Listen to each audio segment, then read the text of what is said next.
Hello everybody and welcome back to Dante Arms Gaming and Tech News Update episode 7. So rumours have it and have been leaked that AMD's new CPUs are on the way in 2019. Just so you're up to date, let's take a little look at their roadmap so you know where AMD are going. So back in 2017 we saw the release of their 1000 series, which was the Zen 1, and this came along with the Threadripper CPUs, which were the massive great chips that nobody had ever seen, really, the biggest ever. 2018 brought Zen 1/Zen Plus, which was the sort of second generation of CPUs along with AMD's APUs, and obviously this year of 2018 as well was Threadripper 2. So AMD knows where it wants to go. AMD's got an eye of where they want to be within the end of 2020, which is with the 4000 series. But nevertheless, 2019 is going to be bringing out their third generation, the Zen 2 architecture. 7nm processor, so they're making quite a bit of progress. They're making steady ground. Over the last 2 years, AMD has given us quite a bit to sort of mull over and chew, starting to catch up on Intel, starting to eat into Intel's market.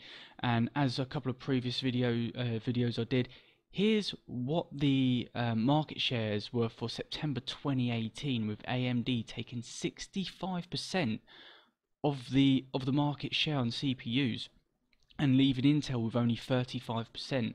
So they're making massive ground. They're making a massive progress.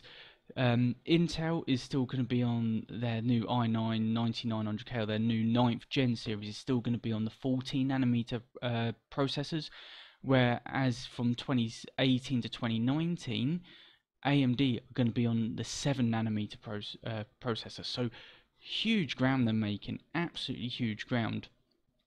As I said, Intel, oh, wrong one, there you go, that one.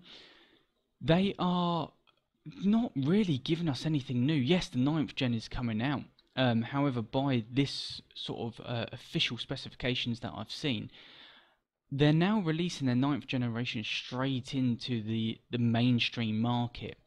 So, for instance, your i3s, let's look at those.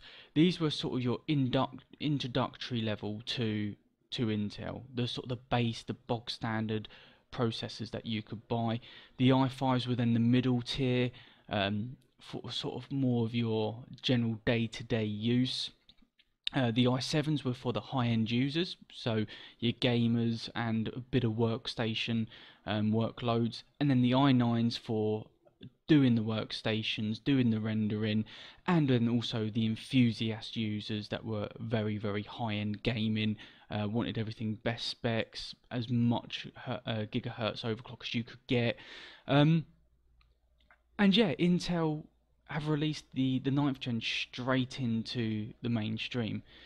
It just seems to me, and this is my opinion, that Intel are starting to feel the pressure. They're starting to feel the crack, and if you want to see what I mean by starting to feel the pressure and the cracks are showing, then please do watch my last video, which was the benchmark results of Principal Technologies on the i9 9900K.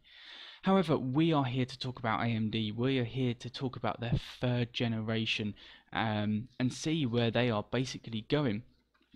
So Zen 2 is bringing a whole lot of performance with it, and let's look at sort of a reliable source that I use over a period of time. I'll just get it up here. Bits and Chips. So Bits and Chips posted their sort of tweet about 2 or 3 days ago, so by the time this video goes out, the 16th of October, and it was from the Zen Plus to the Zen 2 architecture.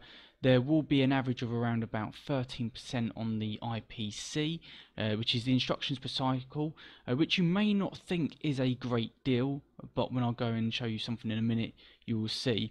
And it's only in scientific tasks at the moment. We don't have any gaming data. So IPC, yes, which is the introductory, the instructions per cycle is huge. If you look at this screenshot I've got here for you, the instructions per cycle will basically increase the performance. So the difference you have between Zen Plus and Zen 2 working together at the same clocks will achieve you higher numbers. And this is done by IPC. So IPC also varies on how it deals with an application, how the application utilizes the architecture on which the CPU is based on. As I previously said, it's around about an average of 13%. I have seen figures of 12%, I have seen figures of 15%, so I'm taking 13% as the average. I'm doing the principal technologies and taking the middle, but it's around an average of 13%. This will also vary in games and from game to game. So it's a huge leap, an absolute huge jump for AMD, one that we haven't seen from Intel, but one that we see AMD continuously doing over a period of time. And Zen 2 CPUs have a performance boost of around about 40% on the last generation, and they should be able to get up to around about 5 GHz. Whether or not we see that may be more around about 4.5, 4.6, but AMD are starting to get higher frequencies. They're starting to overclock better, and they're starting to catch on Intel, which is something that we needed. We need to push Intel to release new CPUs on new architectures, but AMD is giving us that option. For instance, look at their gradability with AM4. So, for instance, you had a Ryzen 2 processor, say the 1700, absolutely works fine, it's brilliant.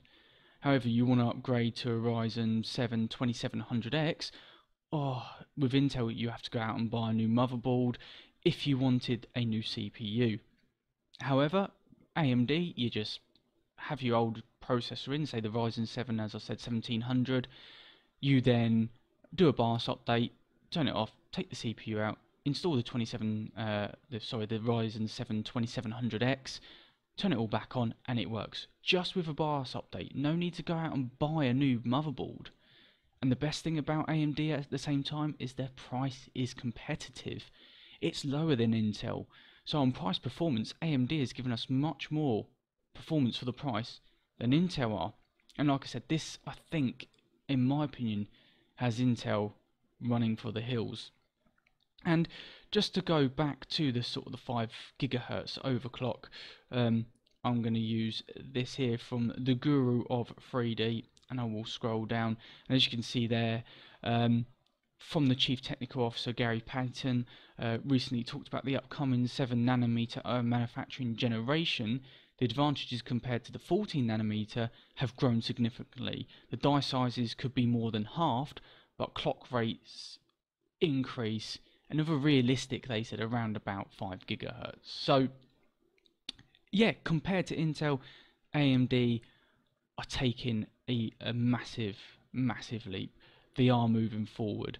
And to be honest with you, I can't wait to see how these CPUs perform in benchmarks, how they look in gaming, and if it's anything to go by, I think Intel really do need to start worrying.